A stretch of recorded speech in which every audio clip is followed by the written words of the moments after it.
Hi everyone, welcome back. I'm Dr. Drew Ramsey. Please make sure and subscribe so you don't miss any of these videos. Now, what's this? This is my latest book, Eat to Beat Depression and Anxiety.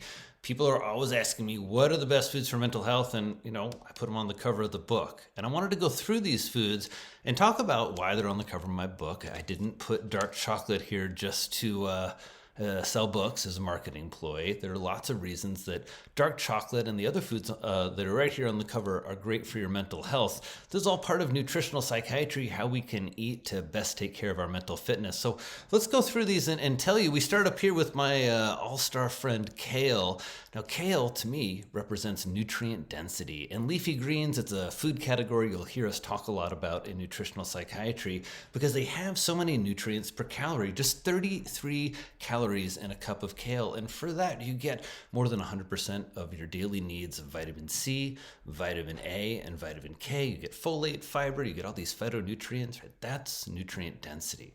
Right next to it, these red beans, well, the reason they're there is to help people remember that colorful foods always are bringing phytonutrients. And actually, the USDA tells us that small red beans have the most antioxidant capacity of any food we eat, which was surprising to me, and one of the reasons that beans are a really important part of a diet to support mental health for all kinds of reasons that I talk about in the book.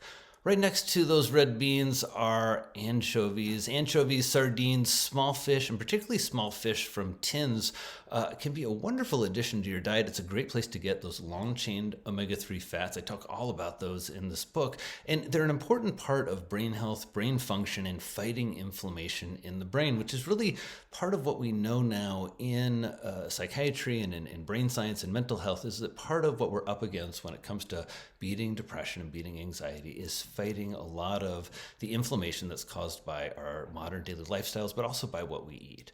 All right, next to those small fish is olive oil. Now, olive oil should be the main fat in your house. And the reason is, as you're eating lots of plants and oven roasting lots of cruciferous vegetables, olive oil is a great fat to help you pull out some of those nutrients that are fat soluble, vitamin K, A, D, and E that are in certain foods, but also some of the phytonutrients like lycopene that are fat soluble.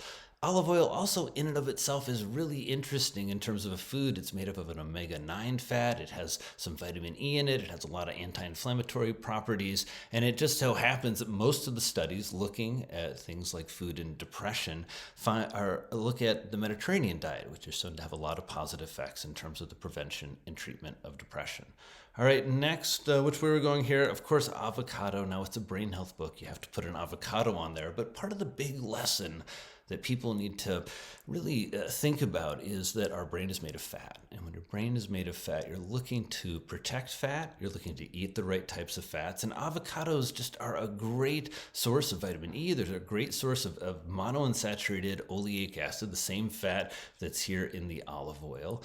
Avocados also just make a great snack, and they're just a wonderful, wonderful food to add into your diet. All right, next to the avocado, dark chocolate. And dark chocolate, and especially the darker you get, the better, is a plant-based food. It's fermented, full of fiber, magnesium, and iron. It's really a brain food. There are some studies about concentrations made from the flavanols and flavonoids in cacao, what we make chocolate out of, that have been shown to reverse age-related memory decline. So really just a potentially very powerful food. And so many people I meet who are struggling with depression and anxiety, they struggle with carbohydrate craving or with wanting sweets. And so dark chocolate gives us a brain-healthy, delicious way to enjoy those without really the guilt and fear that come with other sweets.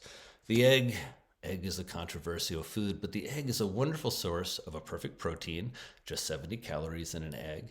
Egg also is a great source of choline. Choline is a nutrient we don't find in many foods, eggs and tofu, but we use it to make phosphatidylcholine, a really, really important neurotransmitter and brain molecule when it comes to learning. So, and eggs are just also really nice addition to a lot of plants and mostly plant-forward diets in the sense that we get lots of good, high-quality protein. Pumpkin seeds. I love pumpkin seeds because I'm always looking to add zinc and magnesium and fiber into all of my dishes. Those are great brain nutrients. Zinc is one of those nutrients linked directly to brain-derived neurotrophic factor, one of the nutrients that really helps our brain grow and be resilient. But pumpkin seeds they're a really low-cost, wonderful food. I put them in pesto, I put them in salads, I coat my fish with them, all kinds of ways to use pumpkin seeds. And then finally, red peppers. Red peppers are an example, again, of a rainbow food. Looking at our plates and hoping we see a variety of colors. Red peppers are really high in vitamin C. And just, again, one of these foods, you can roast them, you can have them raw and dip hummus with them. Lots of ways you can use them. So I hope that makes sense why these foods are on the cover of Eat to Beat Depression and Anxiety, to really help illustrate some of the fundamental principles in the book, but also just give us something when the rubber hits the road. It's time to go to the grocery store. It's time for you to think about feeding your mental health, that you've got some really clear options and some reasons why. I'm Dr. Drew Ramsey. Please subscribe to the channel or come on over to Instagram, where I post content every day to try and help you feed your mental health. I'll see you on the next video. Take care.